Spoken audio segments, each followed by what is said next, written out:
कल तुम प्रिंसिपल से मिली थी या नहीं? आई साहब, मैंने कल रागिनी बहनी को प्रिंसिपल साहब के साथ देखा जरूर था, लेकिन मैं नहीं जानती कि क्या बात हुई थी। सुन लिया आपने? कहो, और कुछ है कहने को?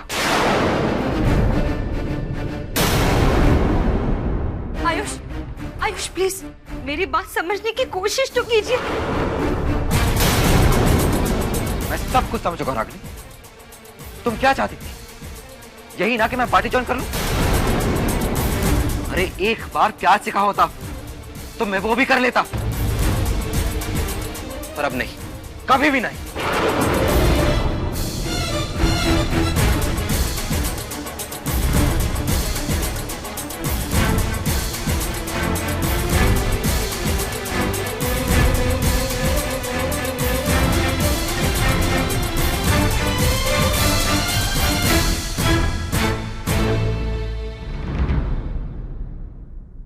वही ये आपने अच्छा नहीं किया। अरे पत्नी तो हर रास्ते पर पति की ताकत बनकर खड़ी होती, उसके हर एक फैसले में उसका साथ देती है। और आपने दादा के साथ, मेरा भी तो बाबा के कारोबार से, उनकी राजनीति से कोई संबंध नहीं। मैं भी तो एक बैंक में नौकरी करता हूँ, एक मामूली सी तनख्वाह उठाता हूँ। लेकिन मैं जो भी, जैसा भी, जितना भी कमाता हूँ, दीप्ति मेरे साथ खुश है ना। तो फिर आप दादा की कमाई में अपनी खुशी क्यों नहीं ढूंढ सकती हैं?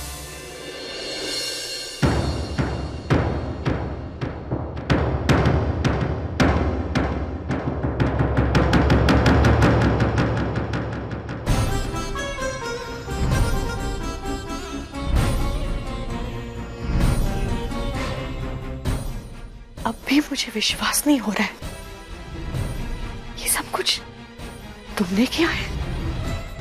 नहीं रागिनी, आज तुमने सिर्फ आयुष का नहीं बल्कि मेरा विश्वास भी खो दिया है। लेकिन मैं कुछ नहीं सुनना चाहती हूँ रागिनी।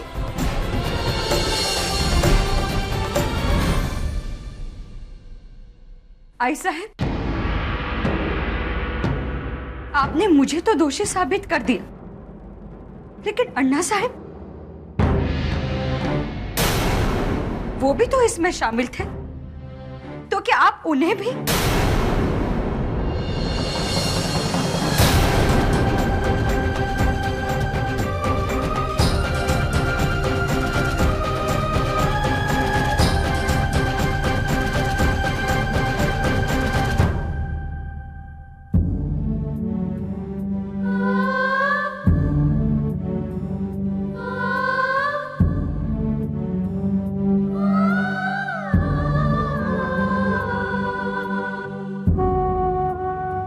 वहिनी, मुझे माफ कर दीजिए। मुझे नहीं पता था कि इतनी सी बात। आप बिल्कुल चिंता मत कीजिए, मैं बात करूंगी आयुष भाजी से। स्वरा, एक और शब्द अपने मुंह से मत बोलना, वरना तुम्हारे साथ मैं कुछ और कर बैठूंगी। इस घर में आज जो कुछ भी हुआ वो सिर्फ तुम्हारी वजह से हुआ। तुमने जो बोला है उसका फल तो तुम्हें मैं देकर रहूंगी।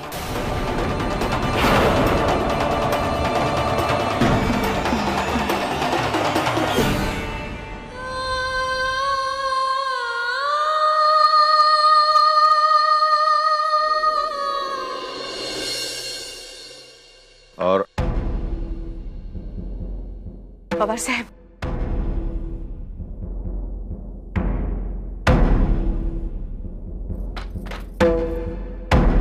क्या हुआ? कुछ बात करनी है उनसे?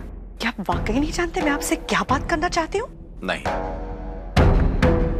ठीक है, आप अगर मेरे मुंह से सुनना चाहते हैं तो सुनिए। आपने आयुष के साथ आज जो कुछ भी किया मुझे बिल्कुल अच्छा नहीं लगा। हमें ऐसा नहीं लगता। हमने जो भी कुछ किया है आयुष के भलाई के लिए किया है, उसके अच्छे भविष्य के लिए किया है। अच्छा भविष्य? अच्छा भविष्य तब होता है जब इंसान अपने चहेते क्षेत्र में काम करता है। पढ़ना और पढ़ाना आयुष की जिंदगी है और आपने अपने बेटे से उसकी जिंदगी छीन ली। पढ़ने पढ़ाने में क्या रखा है? शौक के तौर पर सब कुछ ठीक है, लेकिन इससे जिंदगी नहीं बनती।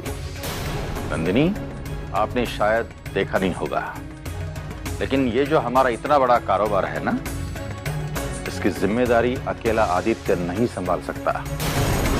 इसलिए मैं चाहता हूं कि अक्षर और आयुष दोनों मिलकर उसकी मदद करें। लेकिन आयुष को ये पसंद नहीं है ना। वो अगर अपना रास्ता खुद ढूंढकर अपनी मंजिल पाना चाहता है तो उसे वो करने दीजिए ना।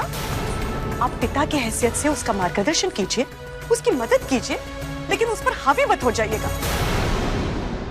देखिए,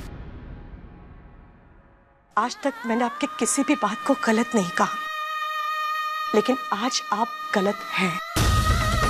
आपकी राजनीति और मेरा घर अलग है। आप इन दोनों को उलझाने की कोशिश ना करें तो ही अच्छा होगा। इससे मेरा परिवार, मेरा घर, मेरे रिश्ते खत्म हो जाएंगे, जिन्हें मैंने सालों से जतन करके रखा है।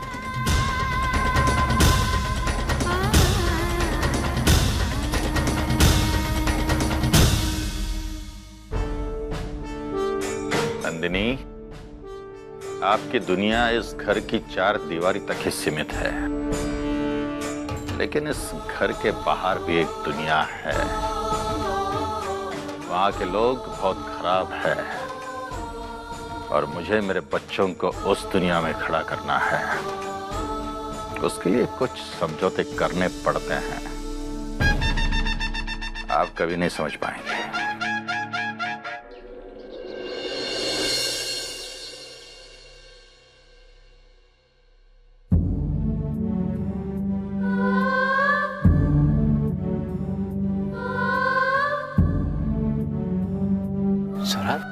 क्या हो तुम? रो क्यों रही हो? आदित्य, वो मैंने आयुष भाजी को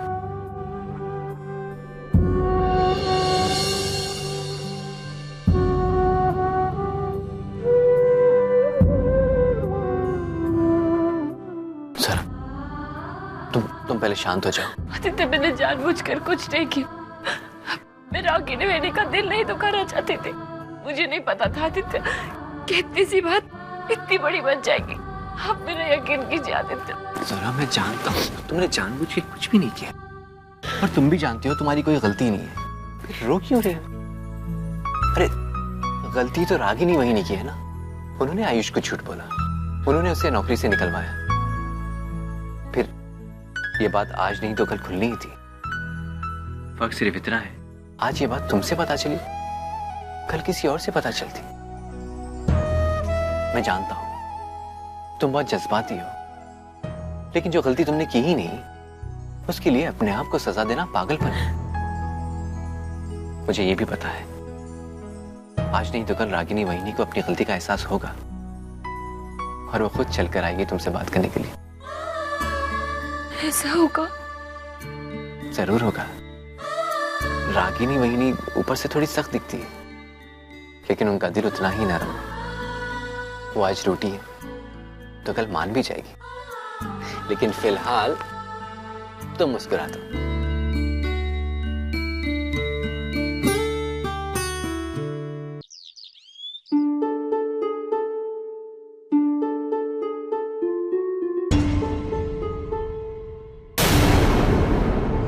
आयुष, ये क्या कर रहे हो तुम? आयुष, मैं तुमसे कुछ पूछ रही हूँ। कहाँ जा रहे हो तुम? कमाल, इतना बड़ा षड्यंत्र रचने वाली इतनी छोटी सी बात ही समझ पा रही?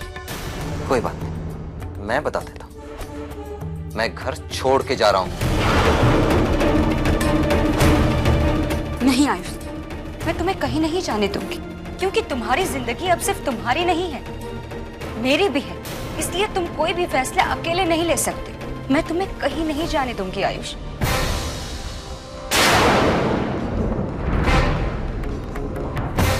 आयुष, आयुष, मेरी बात तो समझो। आयुष,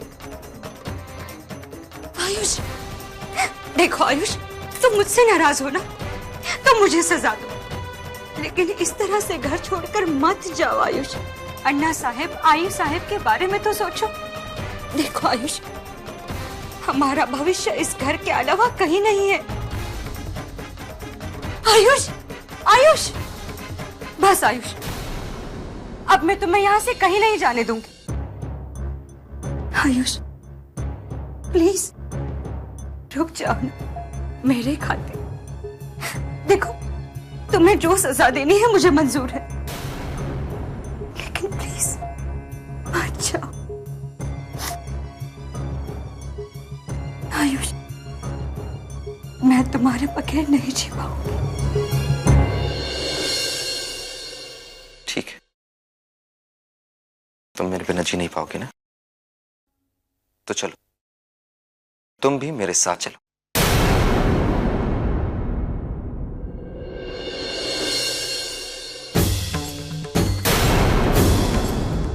हवेली को छोड़ देने के नाम पर तुम्हें पसीने क्यों आ गए? रागिनी, तुम जो ये प्यार की बड़े बड़े वादे करते हो ना, ये सब खोखले हैं। पता है कि तुम मेरे साथ क्यों जुड़ी हुई है? क्योंकि आयुष के साथ ये शान और शौकत, ये रुतबा है। जिस दिन ये रुतबा छूट जाएगा तुम मुझे छोड़ने में एक पल भी नहीं लगाओगे।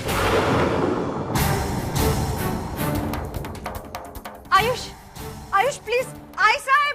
आयुष आयुष मेरी बात तो सुनी। आयुष ये क्या कर रहे हो तुम? आयुष इन्हें कहिए ना ये घर छोड़ के जा रहे हैं। आयुष नहीं नहीं, देखो बेटा मेरी बात सुन लो।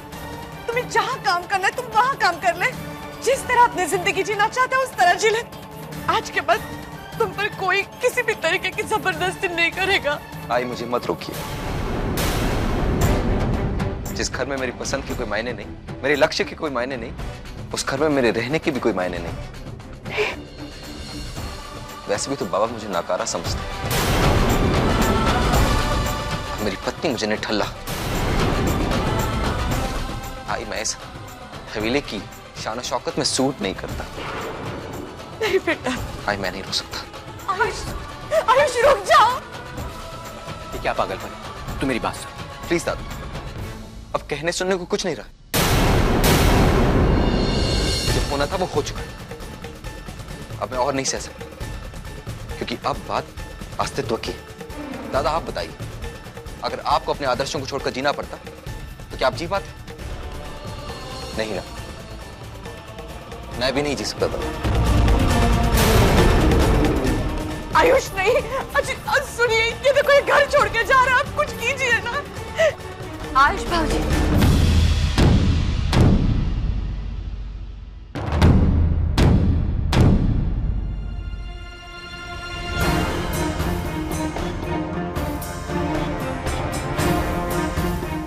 आप घर छोड़ के जाना चाहते हैं ना, मैं आपको नहीं रोकूंगी।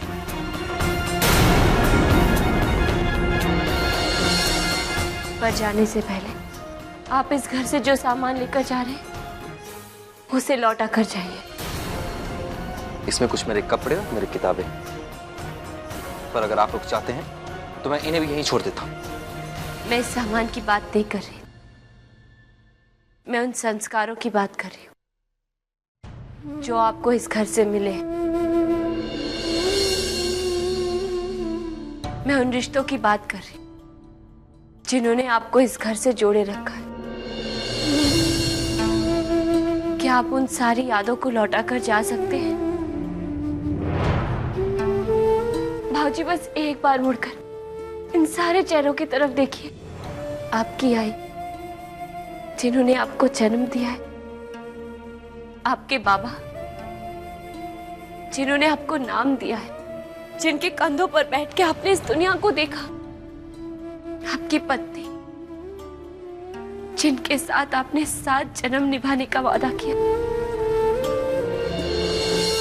आपके अपने सपनों के प्रति आपकी जितनी जिम्मेदारियां हैं उससे कई ज्यादा जिम्मेदारियां आपके इन सब के प्रति है। आप अगर फिर भी जाना चाहते हैं तो उन सारे अनगिनत पलों को लौटा दीजिए जो अपने दुख में, खुशी में इन सब के साथ बिताए। अगर आप उन पलों को लौटा सकते हैं तो आपको जाने का हक है।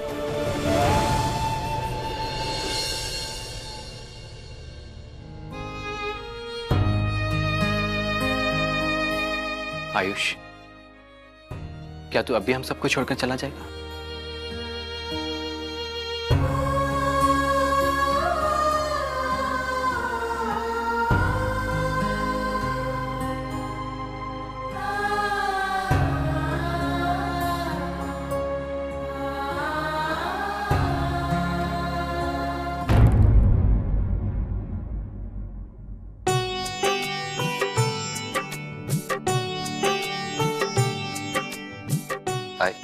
नासमझी में एक बहुत बड़ी गलती करने जा रहा था।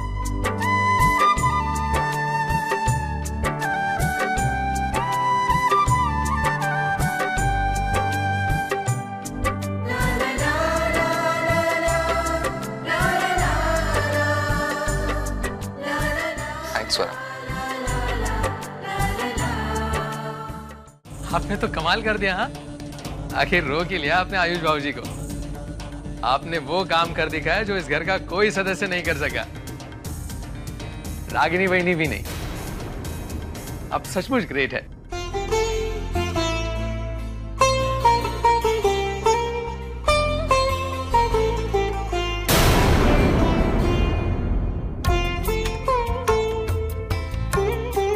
स्वरा, बेटा आज फिर एक बार तूने मुझे मेरा बेटा लौटा दिया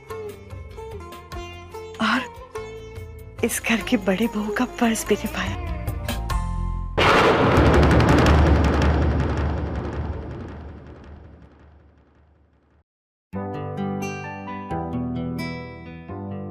बेटा, आई महालक्ष्मी तुझे सारी खुशियां दे दे।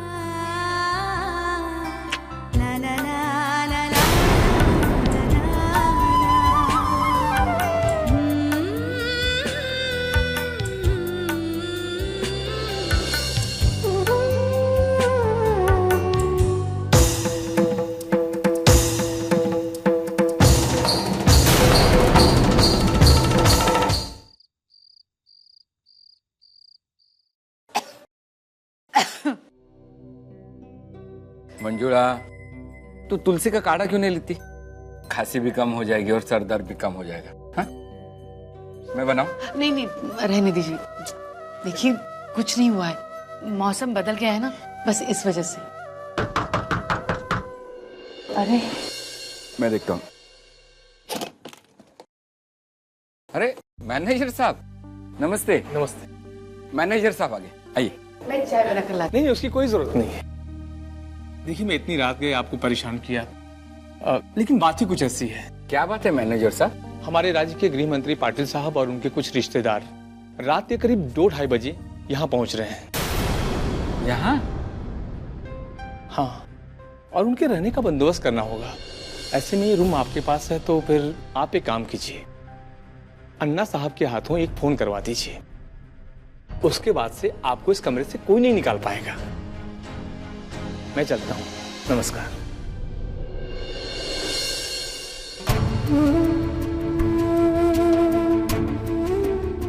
सुनिए, हम ना अन्ना साहब को फोन नहीं करेंगे। बेटी का ससुराल है, हम अपनी मदद के लिए बार बार उन्हें फोन करेंगे तो वो क्या समझेंगे। लेकिन क्या करें? ये रूम खाली करें? फिर इतनी रात को हम कहाँ जाएंगे?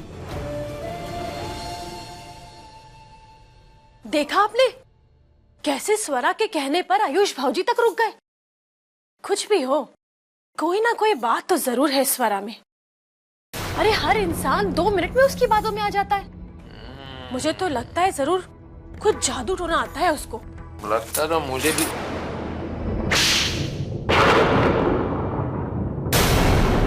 समझते क्या हो तुम अपने आप को? और तुम्हारी हिम्मत कैसे हुई मेरे सामने उस स्वरा की तरफदारी करने की? अरे तुम्हें अपना भाई मानती थी, लेकिन तुम्हारी हिम्मत की तो दाद देनी पड़ेगी। आज के बाद मुझसे बात करने की कोशिश मत करना, और हाँ, आइंदा अपनी शक्ल भी मत दिखाना।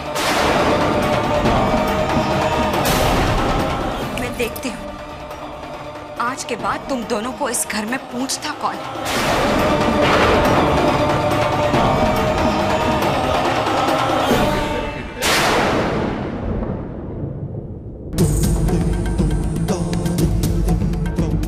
बहुत दर्द हो रहा है ना?